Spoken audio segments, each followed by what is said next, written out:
Hi there, my name's Annette with Sunbeam Fabric Art. Not too long ago, I did a fat quarter holiday quilt. And today, apparently fat quarters lend themselves to holiday quilts, in my mind anyway. And I'm back with another fat quarter Christmas quilt. So come along with me today and I'll show you what I did. I've got a little notebook that I keep ideas in. I've been playing around with this idea for, a few weeks now. It's basically some kind of brick quilt. I'm making one color in the center of the brick and then a different contrasting color around the outside of the brick. Now ignore that cutting guide. I drew it incorrectly, and the very first fat quarter I cut it wrong. I'll leave my cutting instructions in the detailed description, but if your fat quarters are bigger than 17 by 20, feel free to adjust it. Now this is not what I am using, but I wanted to show you this fat quarter came out of a package, a bundle that I bought.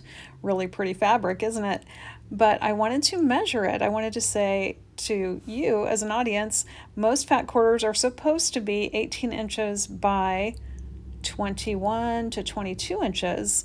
To be on the safe side, I trimmed all my fabrics, my holiday fabrics, down to 17 by 20, so they would all be exactly the same.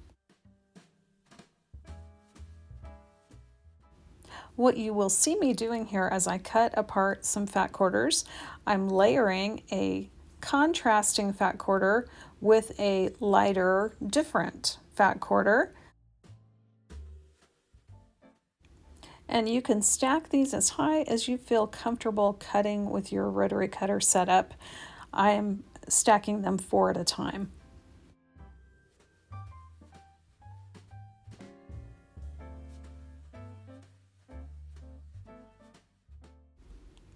What you will see me doing is cutting 4 strips from the left-hand side. I'm going to cut them 3 inches wide, so these strips are going to measure 17 by 3 inches.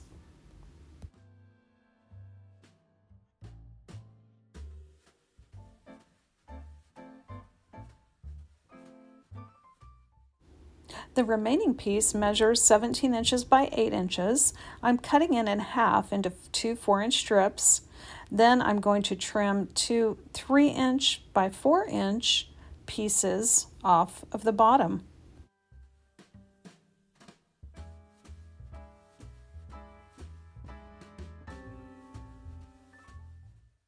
All right, now I'm going to rearrange these.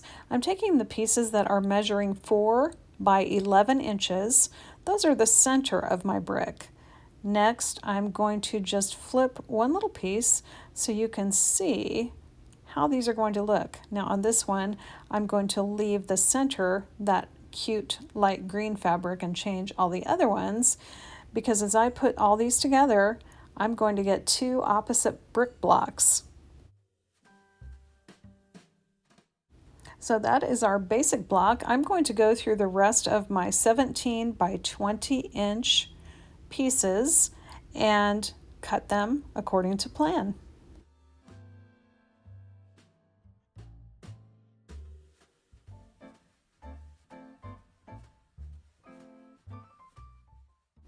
Once I had them all stacked up to my left, I grabbed my first set, kept it together, and what I'm doing here is stitching that 4 by 11 inch piece first, and I'm just putting the 2 bookends of the opposite color, one on the right side, one on the left side. You can see I'm keeping my little cheat sheet handy.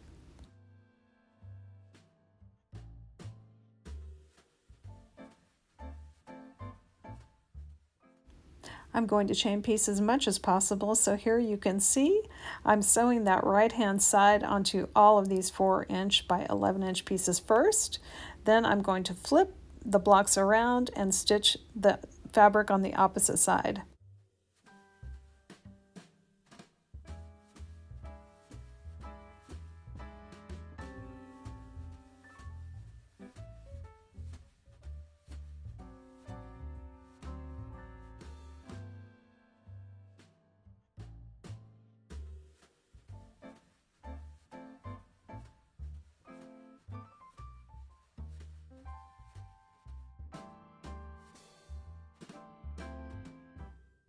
Once I had those chains all separated, I went ahead and pressed the seams open.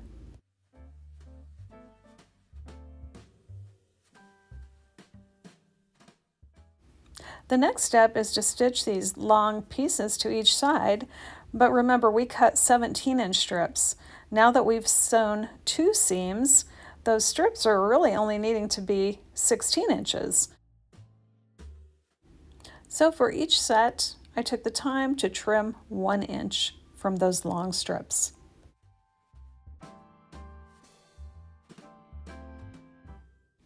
Again, I'm chain piecing these strips to the right hand side of my brick. Then I'm going to flip all the units around and stitch another strip to the opposite side.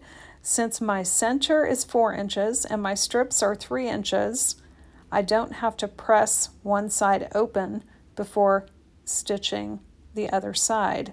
I can just press it all at one time.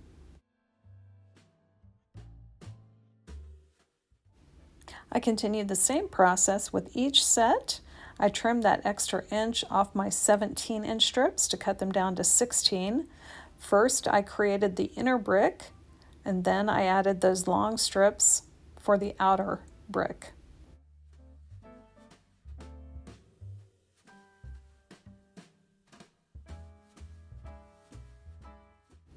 Well, I was being super careful, but that wasn't careful enough because I ended up sewing one whole set incorrectly.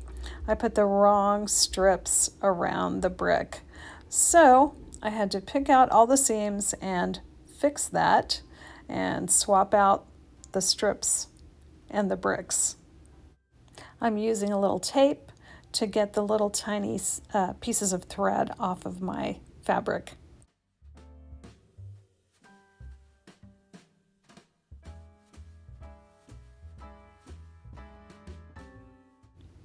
When I was envisioning a layout for this, I thought it was going to be just random light and dark.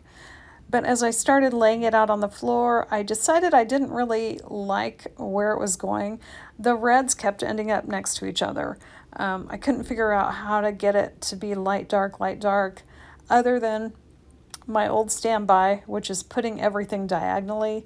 So here you see I'm putting the same fabrics diagonally across this quilt, so then no 2 fabrics will be right next to each other. I am picking up each column, and when I get to the end of it, I'm putting in a clip on the top and the left-hand side, so I will be able to keep them in the same order. So my first column has 1 clip, plus a clip on the left. My second column has 2 clips, plus a clip on the left. My third column has 3 clips, plus a clip on the left, and same with my fourth column. And this way I'm going to keep them all straight.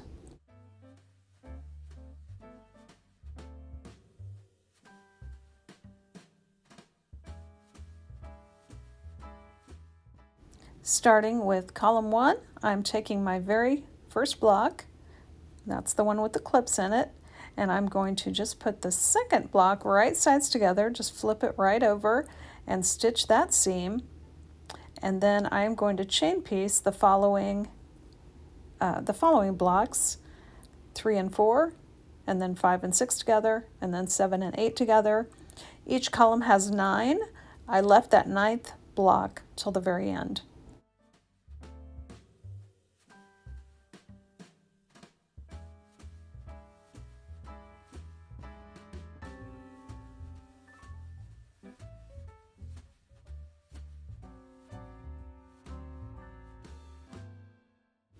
That 9th block is over to the side.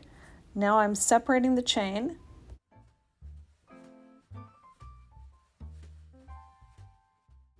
Now I'm going to take my block 1 and 2 unit, still got those clips on the left-hand side, and I'm going to take the block 3 and 4 unit, place that right sides together to stitch that right-hand seam.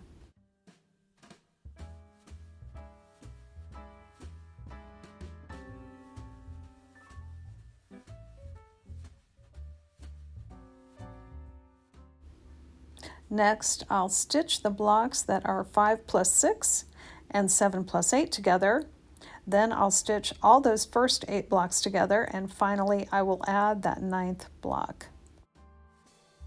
And here's a little tip. I've got all my first 8 blocks together, and you can see there are my clips for row 1, left-hand side.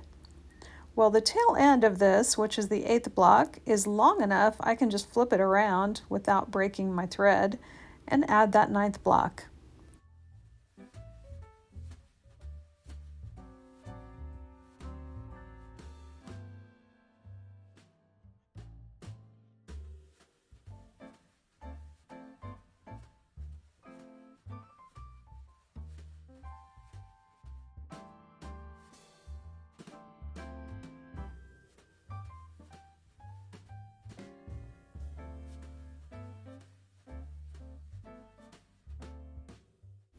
Now this first column is all done.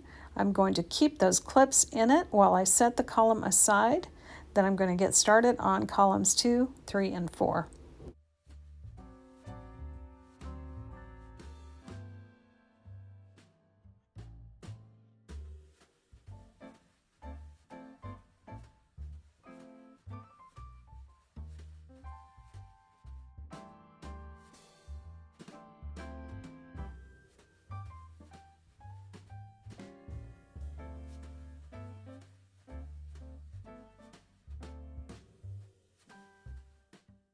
Once I had all the columns finished, it was time to start joining them together.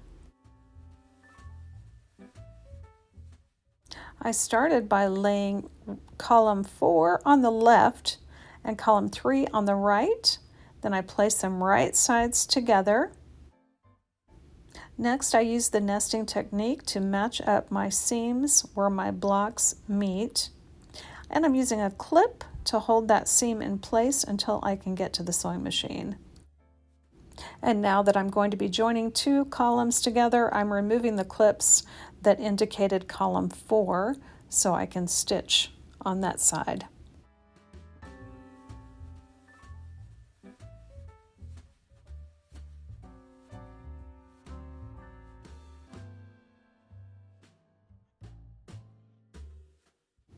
This is a good time to double check your layout before you stitch that seam. I clipped column 1 to column 2 as well, and then I took both of these sets to the sewing machine and stitched the seam.